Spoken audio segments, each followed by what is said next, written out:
Put your hands together for Representative Mr.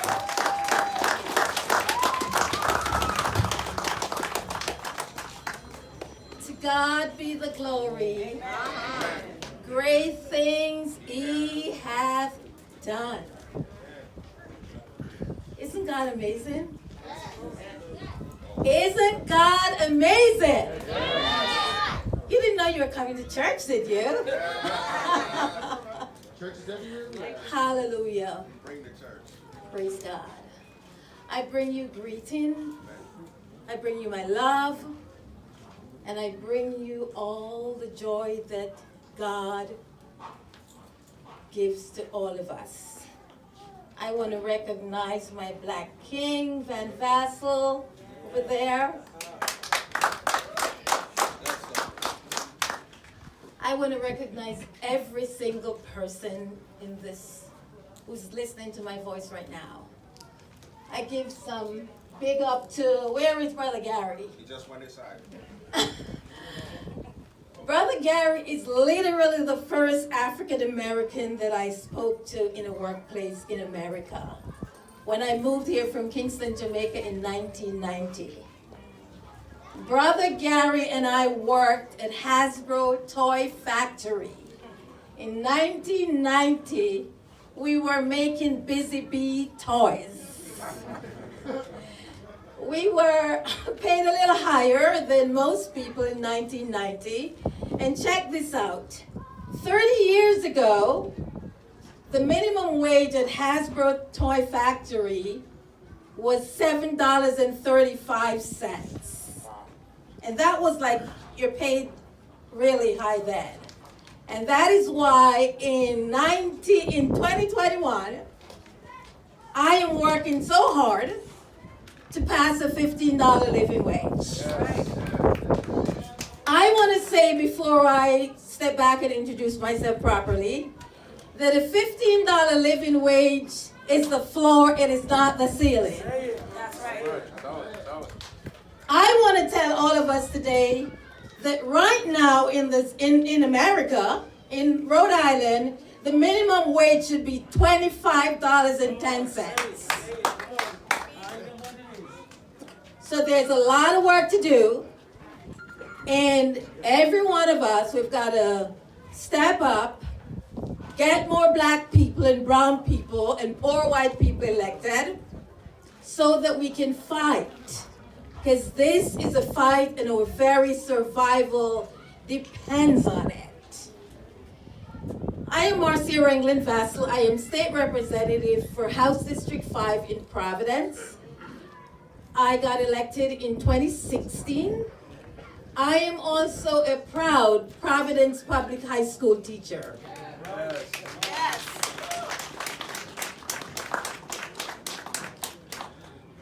I started my career in Kingston, Jamaica, and I'm here in Providence, Rhode Island. I started this work fighting for peace, justice, and equality when I was 15 years old.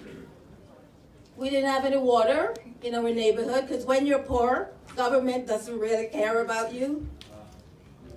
And so we started fighting for justice at 15 years old, a lot of years, 45 years. I just dated myself. It's all good. So how did I get into politics? I got into politics June 2016 because a young man got shot and killed. A young man that I know very well. He played basketball with my son in Mount Pleasant High School. And when he got shot and killed, my son came home and he says, "Mommy, they shot Cap." And I remember sitting and watching my son with the tears rolling down his eyes. And I remember not able to say anything to my son. But at that moment, I started thinking about all the boys that I had lost to gun violence. See, I was a school teacher in the Bridge Alternative School, and the school I taught mostly adjudicated boys, right? And in that moment of my son telling me about Kip dying, I started thinking about the first boy that I lost. Tyson, beautiful boy from Haiti, got shot and killed a Thursday night on Carr Street in South Providence. Then I started thinking about Eric. Eric and I used to fight all the time because he doesn't like assigned seating. So he wanted to sit where he wanted to sit, and we would fight and then would make up, and he would ask me for my Jolly Ranchers. And I remember he left my classroom on a Thursday and he did not come back. And I counted and I counted and I counted. And I counted about 10 boys that were shot and killed. And so, as my son is sitting in the chair and he's crying and I'm not talking to him, I said to myself, I think I am going to run for office because we need to pass good common sense gun safety laws. I started knocking on doors in my neighborhood and telling people I got to run. And by the way, I was running against the House Majority Leader who had been in office for 24 years and who I didn't know, although I lived on the same street for 24 years. So I started knocking on doors, and I'll never forget, I saw this man and his wife, and they were coming from the grocery store. And I told them that I was running because I wanted to end gun violence. And they said, I am so glad you're running because we lost our son to gun violence. And I kept talking to them, and they said, we lost Todd. And when I went home and I started writing in my journal, because writing saved my life, I remember that Todd was my student too.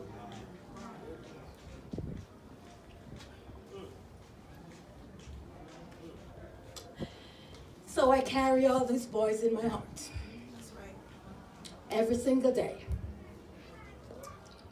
And as I was walking and knocking on doors, I kept wondering, why on earth, why did I end up with like 10, 12, 15 boys at a time in my school?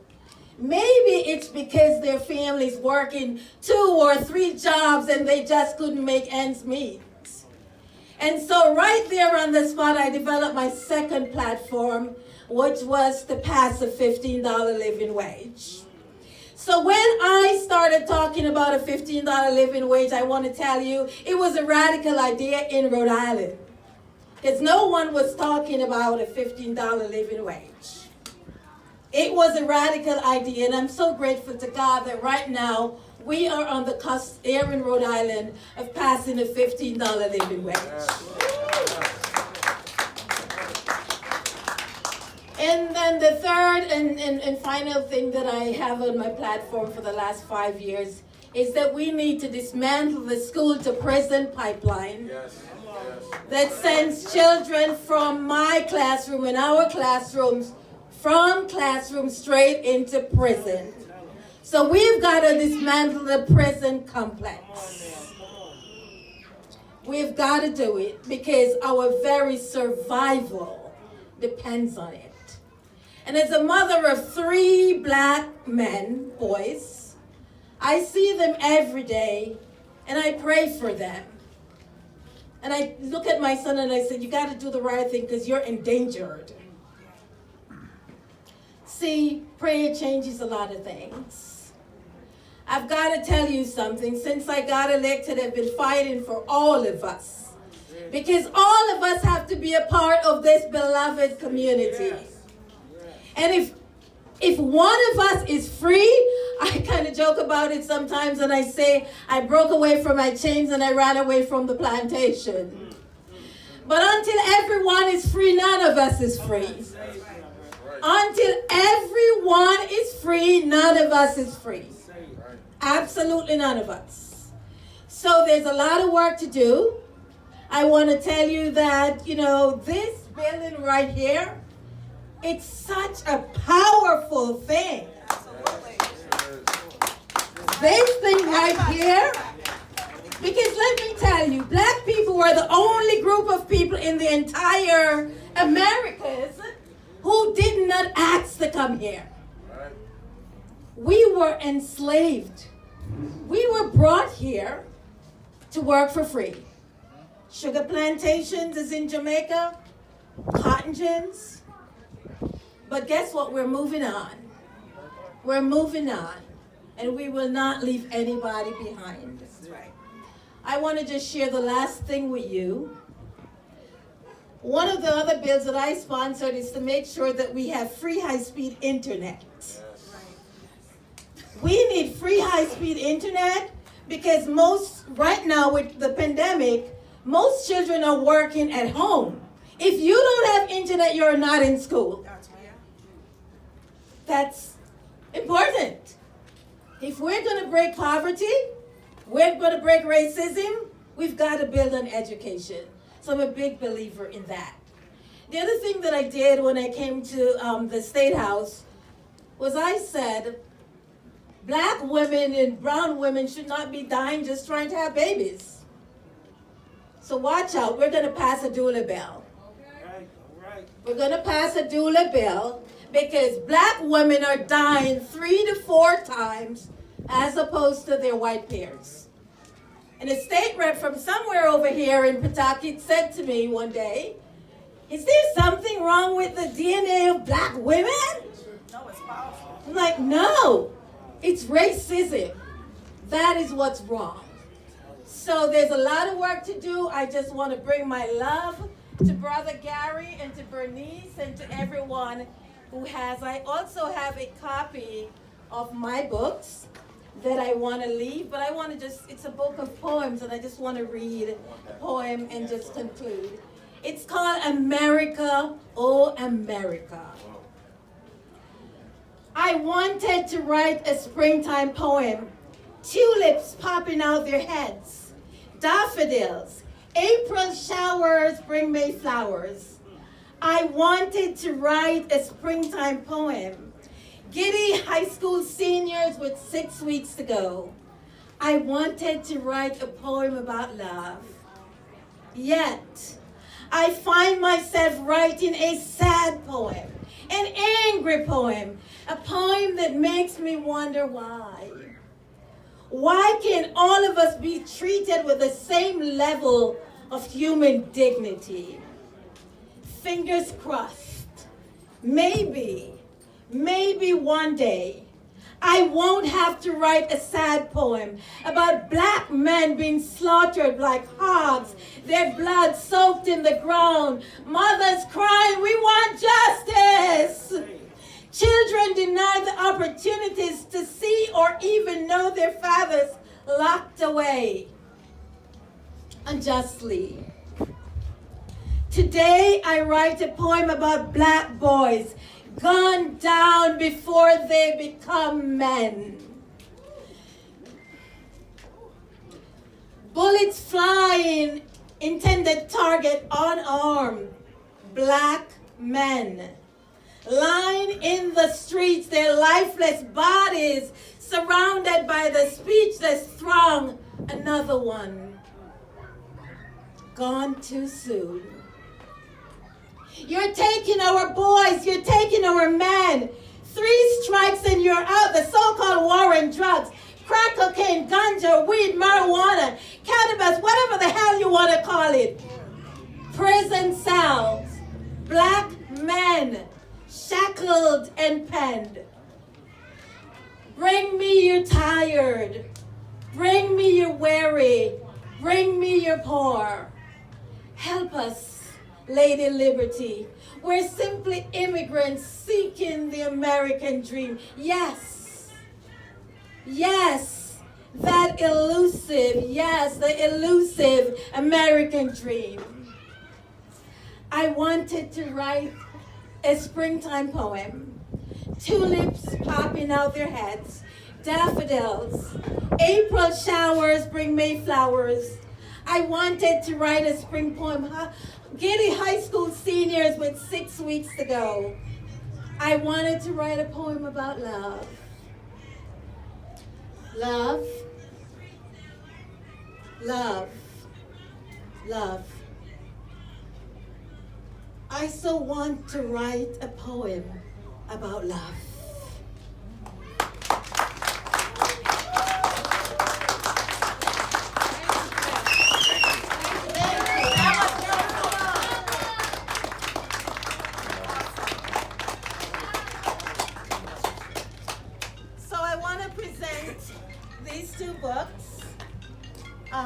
Journeys to Brother Gary.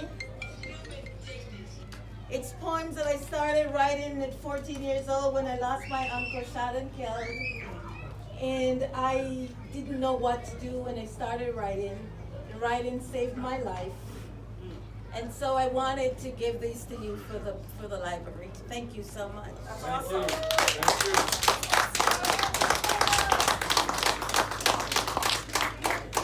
Listen, I'm gonna say something, you know. As Jamaicans, I'm a Jamaican. I just wanna say I'm so happy and honored to be around all my good people, everybody here. It is our truly honor to work with the state, partnership with Career Devs, Black Lives Matter. You know, this is community, what we talk about. This is community. Everybody give a round of applause for everybody that's here. Marcy, you're an amazing person. Much respect. Big up to Jamaica. Much respect to Jamaica. Jamaica's in the building. Listen. Thank you so much, my queen. I appreciate your love and your dedication to this state. Thank you. Thank you.